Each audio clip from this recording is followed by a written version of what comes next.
30টি Valium tablet, যার generic নাম diazepam, খেয়ে গুরুতর অসুস্থ হয়ে পড়েন এক ব্যক্তি। বাড়ির লোক জানান তার জিভ উল্টে গেছিল, বিপি পাওয়া যাচ্ছিল না, আর শরীর ঠান্ডা হয়ে যাচ্ছিল। সেই মুহূর্তে তারা দেরি না করে আমাদের ইমার্জেন্সি ও critical care doctor Rudranil Kumar স্যারকে ফোন করে আমাদের হসপিটালে ভর্তি করেন। বেশ কয়েকদিন চিকিৎসা চলে তার, এবং ধীরে ধীরে তিনি সুস্থতার পথে এগিয়ে যান। আজ আমরা কথা বলবো সেই ব্যক্তির ছেলের সঙ্গে। কেমন ছিল এই কঠিন পরিস্থিতিতে বেঙ্গল ফেথ হসপিটালের সাথে তাদের অভিজ্ঞতা। নমস্কার, আমার নাম জিৎ ঘোষ।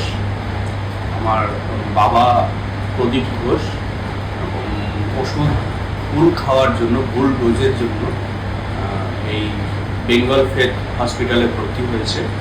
আমার বাড়ি রথতলা পদ্মপুকুর 23 নম্বর ওয়ার্ড।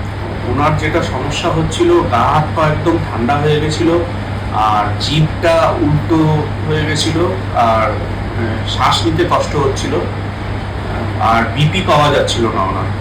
তো এখানে আসার পর রুদ্রনীল স্যারকে আমি সঙ্গে সঙ্গে ফোনে যোগাযোগ করার পর সঙ্গে সঙ্গে উনি এসে এখানে পেশেন্টকে অ্যাটেন্ড করার পর উনি ওনাকে অ্যান্টিডোট দেন এবং বিভিন্ন ওষুধ চালু করেন। এবং তারপর আস্তে আস্তে উনি মানে প্রথম দুদিন তো উনি ভেন্টিলেশনে ছিলেন, তারপরে আস্তে আস্তে উনি সুস্থ হওয়ার পর ওনাকে আজকে সকালবেলা জেনারেল ওয়ার্ডে ট্রান্সফার করা হয়েছে। বর্তমানে উনি ভালো আছেন। এই হসপিটালের পরিষেবা আমার মনে হয় বর্ধমানের মধ্যে সেরা। ডাক্তারবাবুরাও খুব ভালো পরিচর্যা করেছেন, আর রুদ্রনীল স্যারের তো কথাই হবে না। উনি মানে অত্যন্ত ভালো মানুষ।